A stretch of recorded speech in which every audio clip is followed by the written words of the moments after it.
महात्मा वामन भगवान को आने की आवश्यकता क्यों पड़ी? वो तो वैसे ही लीला कर सकते थे, पर लीला नहीं की। वैसे लीला करने के लिए ही वामन भगवान अवतार लेकर आए। यज्ञोपवी संस्कार हुआ, गुरु मंत्र दीक्षा ली, बृहस्पति जी से गुरु बना करके दक्षिणा के लिए चले गए राजा बलि के यहाँ। और राजा बलि के यहाँ जाकर उन्होंने यज्ञ आदि सत्कर्म किया। तो राजा बलि ने संकल्प दक्षिणा का पढ़ा, तो दक्षिणा में 2 पग जमीन पहले मांगी भगवान ने। राजा बलि को कम लगा तो कहा महाराज थोड़ा ज्यादा मांगो। तो 3 पग जगह की बात संकल्पित हुई। और ये बात पता चली शुक्राचार्य को, तो शुक्राचार्य जी बड़े ध्यानी थे। उन्होंने ध्यान किया और देखा तो ये बालक ब्राह्मण नहीं है, ये तो भैया विष्णु है, ब्राह्मण के रूप में अवतार लेकर आया है।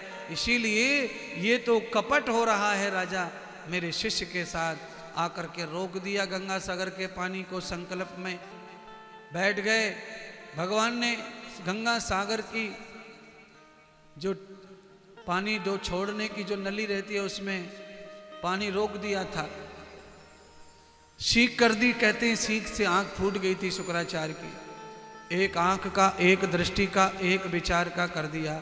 अरे तूने अपने शिष्य को कहा था कि साक्षात ये ब्रह्म है, इसको यज्ञ में बुलाकर दान दक्षिणा करने से तुम्हारे स्वर्ग में कभी भी कोई देवता हस्तक्षेप नहीं करेगा।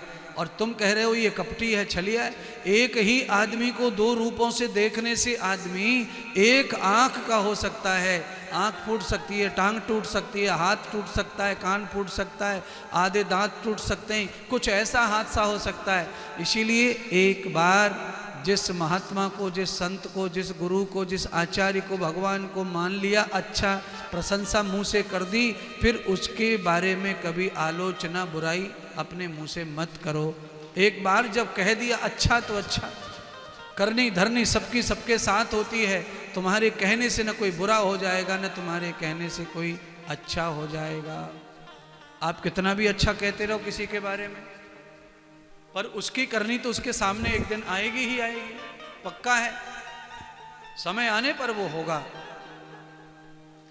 इसीलिए अपनी वाणी को क्यों खराब करें, अपनी वाणी, अपनी जीवा को क्यों समाप्त करें हम। सुखदेव कहते हैं राजा परीक्षित,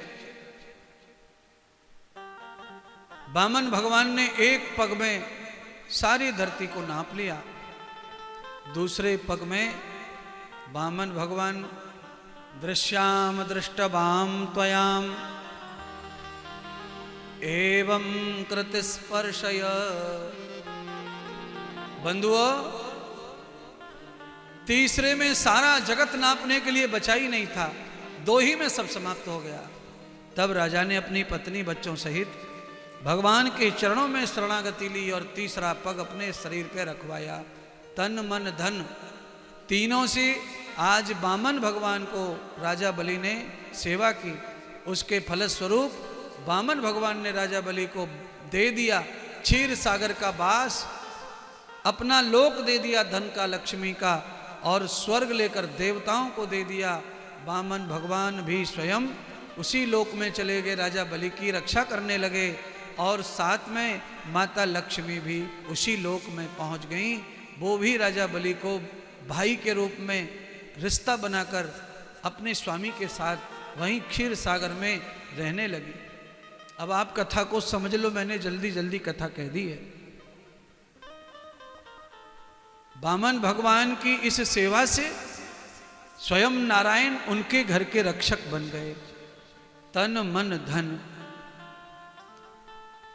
तन मन धन का तात्पर्य ये नहीं है कि हाथ काट के दे दो गुरु जी को, गर्दन काट के चढ़ा दो गुरु जी को, ये नहीं है।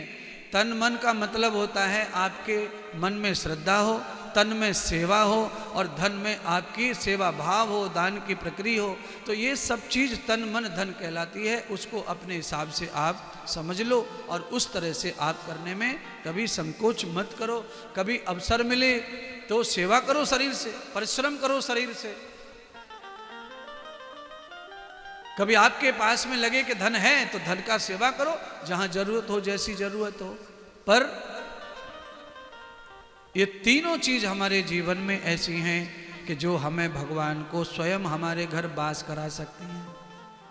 नारायण वास करने लगे राजा बलि के घर में और लक्ष्मी भी बहन बन करके वास करने लगी। अर्थात जहाँ तन मन की सेवाएं चलती हैं, जहाँ दान आदि समय समय पर होता है, वहाँ साक्षात लक्ष्मी और भगवान नारायण दोनों वास करने लग जाते हैं। फिर वहाँ कभी पुण्य की जड़ सूखती नहीं है, वो हमेशा हरि की हरि रहती है। इसीलिए कम ज़्यादा जितना हो उतना आपको जहाँ जरूरत दिखे भगवान की सेवा में, वहाँ सेवार्थ बने रहिए और आते जाते प्रभु का दर्शन, कीर्तन, भजन, सत्संग, श्रवण ये भी सब करते रहिए। क्यों? यही जीवन का सार है। जीवन में बहुत कुछ हमने पा लिया, देख लिया, जी लिया, पर सार कुछ नहीं पाया। सार तो केवल संसार बनाने वाले के ही भाव में है, ना कि संसार में है।